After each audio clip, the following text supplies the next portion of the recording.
Appeal कर रहा हूं कि तुमको असदुद्दीन अवैसी से मोहब्बत नहीं होगी, मगर मुझे देश से मोहब्बत है, मुझे देश की सुरक्षा से मोहब्बत है।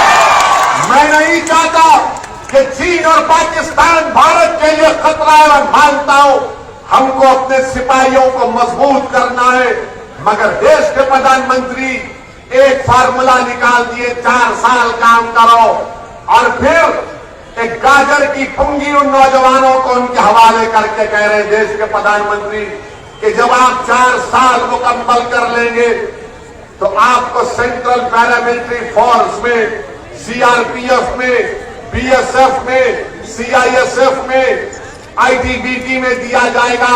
झूठ बोल रहे हैं देश के प्रधानमंत्री, झूठ कह रहे हैं। 2020 में सिर्फ 10,000 सेंट्रल पैरामिलिट्री फोर्स में नौकरियां दी गई। अगर 10% होगा तो 1000 को नौकरी मिलेगी। देश के प्रधानमंत्री झूठ बोलना बंद करो, देश की सुरक्षा करो। ये आपने जो पॉलिसी का ऐलान किया इसको वापस लो। आप फौज में कोई जाता है तो देश की सेवा करने के लिए जाता है, और मैं इन तमाम हमारे प्रदेशों की सरकारों से कहना चाह रहा हूं, पहले रिक्रूटमेंट होता था प्रदेश की बुनियाद पर, इस स्टेट में इतने फौजी जाएंगे। आज भारत के प्रधानमंत्री पूरे ऑल इंडिया लेवल पर रिक्रूटमेंट करेंगे। अरे ये इससे फौज में इम्बैलेंस पैदा हो जाएगा, हमारी लोकतंत्रों को खुदा ना खास्ता कहीं खतरा मुस्तकबिल में ना पैदा हो जाए। चीन से खतरा, पाकिस्तान से खतरा, भारत के अतराफ में घेरा हुआ है, मगर देश के प्रधानमंत्री पैसे बचा रहे, पैसे बचा रहे। लानत है तुम्हारी इस पॉलिसी पर देश के प्रधानमंत्री।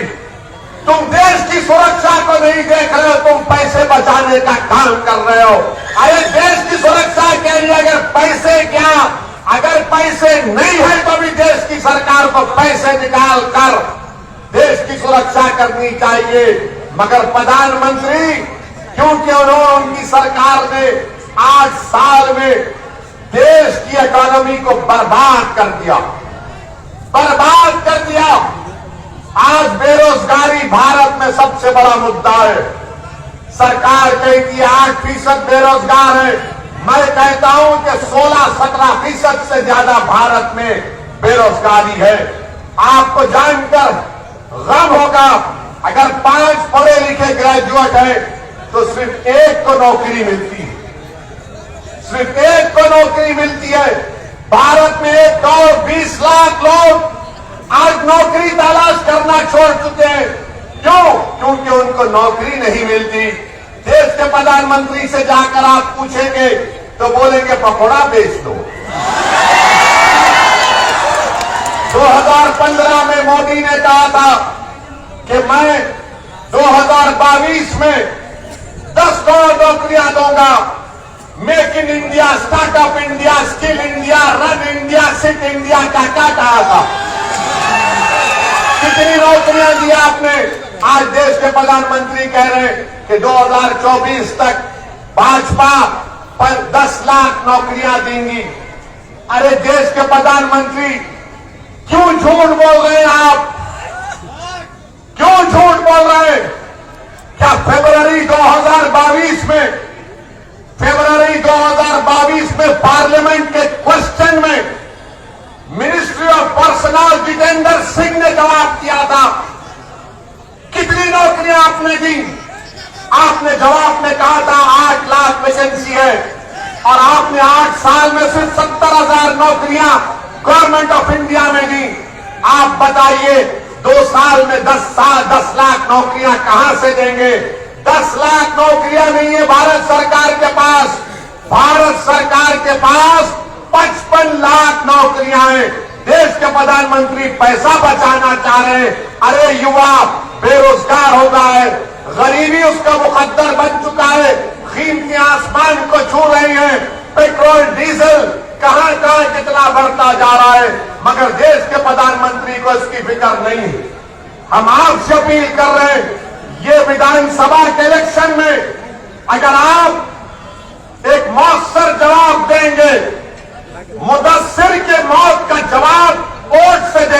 आपको? देंगे आप देंगे जवाब? क्या मैं जाकर उसकी मां से कह दूं कि आप जवाब देने वाले हैं?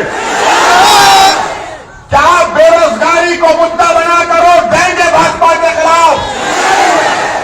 क्या आप ये जो फौज की पॉलिसी है जिसमें देश की सुरक्षा को दांव पे लगा दिए भारत के प्रधानमंत्री, क्या आप उसके खिलाफ वोट देंगे? आप याद रखिए, जब आप वोट देंगे, भाजपा को हराएंगे यहां से, तो देश के प्रधानमंत्री को तब मालूम होगा कि अब चाय बेचने की बात अब मैं नहीं कर सकता।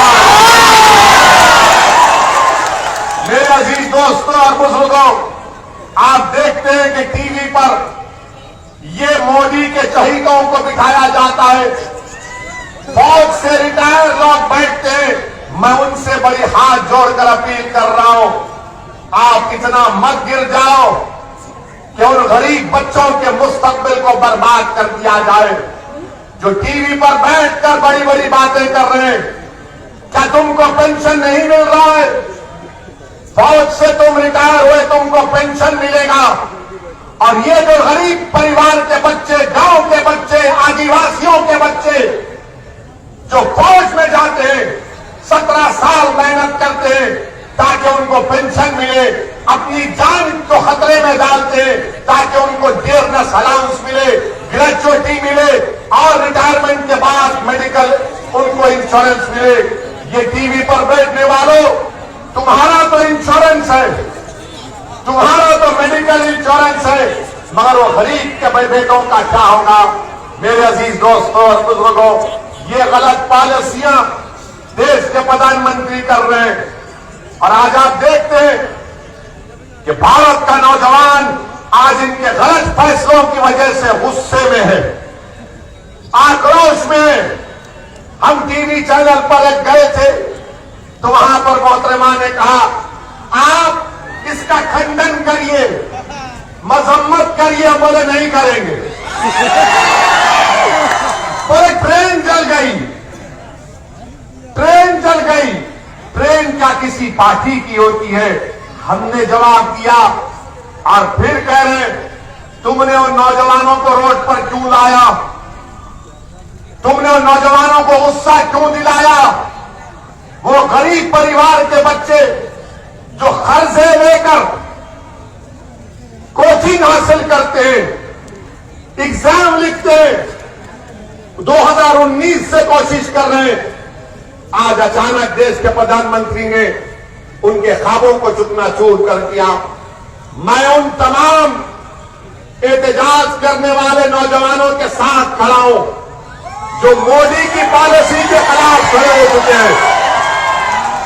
वो भारत के जिस किसी कोने में भारत की सुरक्षा के लिए लड़ रहे हैं, मैं उनको सलाम करता हूं और उनसे कह रहा हूं कि हम आपके साथ हैं। हम मजबूर करेंगे देश के प्रधानमंत्री को अपनी इस टीओडी की पॉलिसी को वापस लेने के लिए। बल्कि मैं आज इस विधानसभा में झारखंड की गयूर सरजमीन में खड़े होकर देश के प्रधानमंत्री से डिमांड करता हूं कि नरेंद्र मोदी आप पार्लियामेंट का सेशन बुलाओ, पार्लियामेंट में बैठकर हम कहेंगे, डिस्कस करेंगे, आपको बताएंगे कि आप चंद पैसों को बचाने के लिए देश की सुरक्षा को दांव पे लगा है। बुलाओ, पार्लियामेंट का सेशन बुलाया जाए। वो पार्लियामेंट के सेशन में हम बताएंगे, लोकसभा में खड़े होकर चीन से खतरा है, पाकिस्तान से खतरा है, 1 लाख अभी वैकेंसियां बाकी है। बताइए आप ये कौन सा काम देश के प्रधानमंत्री कर रहे हैं? मेरे अजीज दोस्तों और बुजुर्गों, दूसरी अहम बात यह है कि हमारे यहां से जाने के बाद पुरानी कांग्रेस, बूढ़ी कांग्रेस, जिनको अब घर में बैठना चाहिए अल्लाह अल्लाह करके, हमारे जाने के बाद वो बोलेंगे 2-3 जीत गए तो क्या होगा मजलिस के? अरे तुम्हारे पास जितने विधायक बैठे हुए हैं, तुम जीएमएम की तायीद कर रहे हो, और दोनों बच्चों को सर पर गोली मारकर उनकी जान ले ली गई। मीडिया ने लिखा कि मुदस्सिर ने इस्लाम जिंदाबाद का नारा लगाया तो गोली मार दी। क्या कांग्रेस पार्टी में मौजूद जो विधायक हम उनसे पूछना चाह रहे हैं, आपने अब तक उन पुलिस अहदेदारों को सस्पेंड क्यों नहीं करवाया? आपने अब तक उन पुलिस अहदेदारों को गिरफ्तार क्यों नहीं करवाया? हम रांची पहुंचे तो इनका एक विधायक बोलता है कि ओवैसी को आने नहीं देंगे। अरे क्या झारखंड तुम्हारे बाप का है? आने नहीं देंगे? अरे हिम्मत है तो आओ सामने आकर रोक के दिखाओ, देखते हैं। मैं मौत से कभी डरा ना कभी डरूंगा इंशाअल्लाह। खाली बस टीवी कैमरे के सामने आने नहीं देंगे तो नहीं करने देंगे। याद रखो, हम किसी से डरने वाले नहीं है सिवाय रब्बे करीम के। और कांग्रेसियों, तुम में अगर गीरत बाकी है तो गिरफ्तार करो उन लोगों को जिन्होंने मुदस्सिर की जान दी। अगर इंसानियत जिंदा है तो बताओ तुम इंसाफ के लिए क्या करोगे। मगर आज हम आए हैं तो हमारे जाने के बाद ये शुरू कर देंगे ओवैसी की बात में नहीं आना। ओवैसी जज्बाती तकरीर करता है। मैं जज्बाती नहीं, सच्चाई को बयान करता हूं और करता रहूंगा इंशाअल्लाह ताला। अब कांग्रेस पार्टी से कुछ होने वाला नहीं है। जिस दिन कांग्रेस पार्टी खत्म होगी भारत में, उस दिन नरेंद्र मोदी इलेक्शन हार जाएंगे। अगर कोई भाजपा को, मोदी को जिता रहा है तो उसका नाम कांग्रेस पार्टी है। ये कमजोर हो चुके हैं, इतने कमजोर हो चुके हैं कि इनके लीडर को दिल्ली में ईडी बुलाती है तो 100 लोग दिल्ली में जमा नहीं कर सकते। ये 100 लोग को जमा नहीं कर सकते। और आज हम यहां पर आए तो बड़ी बातें, धमकियां, याद रखो ये अब छोड़ दो। और हम मुख्यमंत्री से पूछना चाह रहे हैं तीसरी बात, आप मुख्यमंत्री हैं झारखंड के, आप इतने लालची क्यों हो गए? मुख्यमंत्री हैं और 11 एकड़ जमीन अपने नाम पे। अरे कितना खाएंगे? ये गाड़ा तो भरना चाहिए ना। 11 एकड़ जमीन अपने नाम पे, और मुझे यकीन है कि आपने 11 एकड़ जमीन ले ली तो आप कानून के शिकंजे में आ गए बाप। और हो सकता है कि मुख्यमंत्री से इस्तीफा भी देना पड़े इनको। तो ये कांग्रेस पार्टी के लोग इंतजार में हैं कि मैं बन जाऊंगा, मैं मंत्री बनूंगा। तुम मंत्री भी नहीं बनोगे, ना संतरी बनोगे इंशाअल्लाह ताला। क्या किया मुख्यमंत्री आपने?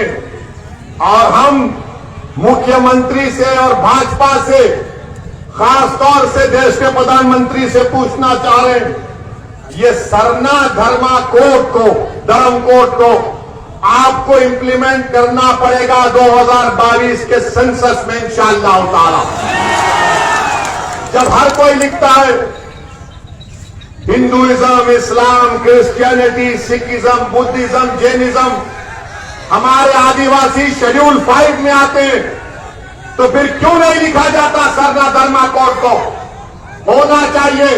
हम डिमांड करते हैं देश के प्रधानमंत्री से।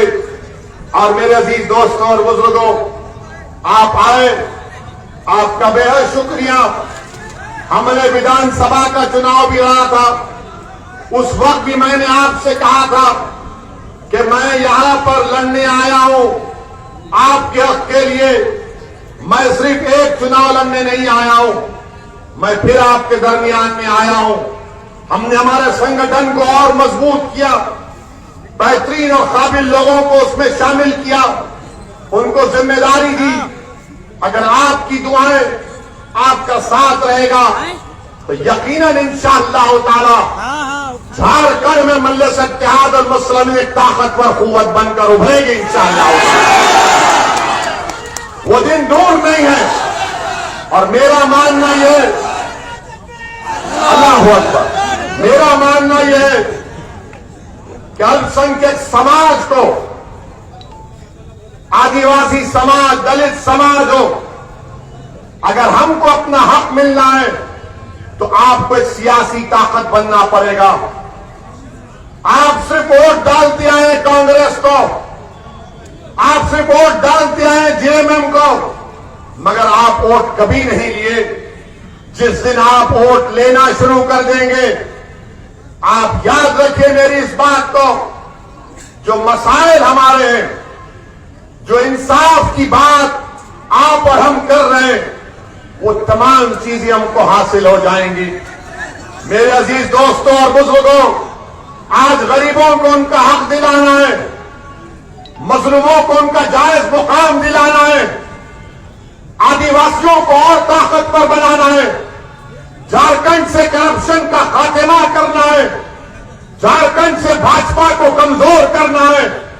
ये काम उसी वक्त होगा जब आप मजलिस इत्तेहादुल मुस्लिमीन को मजबूत करेंगे और आने वाले विधानसभा के चुनाव में ऑटो के निशान पर सीरियल नंबर 11 है, हमारे कैंडिडेट का ऑटो रिक्शा सीरियल नंबर 11 दियो कुमार धन साहब को आप कामयाब करिए और मजबूत रहिए और दुआ करते रहिए कि अल्लाह सुब्हानहू तआला हमारे वतन अजीज को अल्लाह और मजबूत करे, यहां पर अमन कायम हो, इस मुल्क में नफरत की फिजाओं का खात्मा हो, इस मुल्क में नफरत की फिजाओं का खात्मा हो।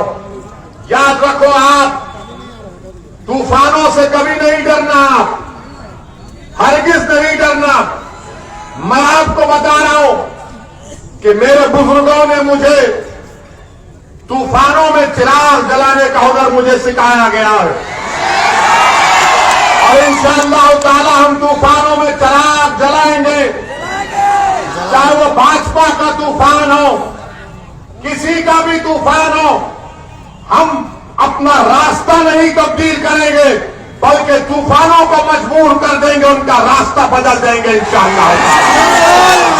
तो मेरे अजीज दोस्तों और बुजुर्गों, आपसे फिर से अपील कर रहा हूं कि दियो कुमार धन साहब को आप अपना एक वोट देकर ऑटो रिक्शा के निशान पर बटन दबाकर अपने इत्तेहाद का और अपने सियासी शऊर का सबूत दीजिए, दबाकर दीजिए भाजपा के खिलाफ वोट, दियो कुमार धन को वोट दीजिए, भाजपा को हराइए यहां से, क्योंकि उन्होंने देश की सुरक्षा का खिलवाड़ किया है, देश के युवाओं के मुस्तकबिल से मजाक किया है।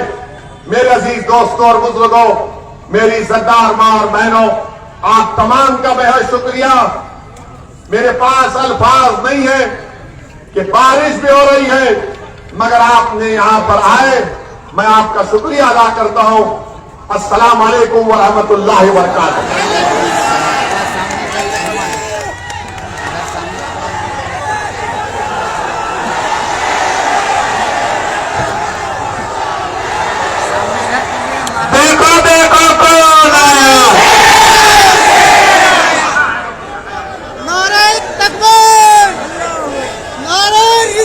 के साथ आज के इस महासम्मेलन का इख्तिताम किया जाता है।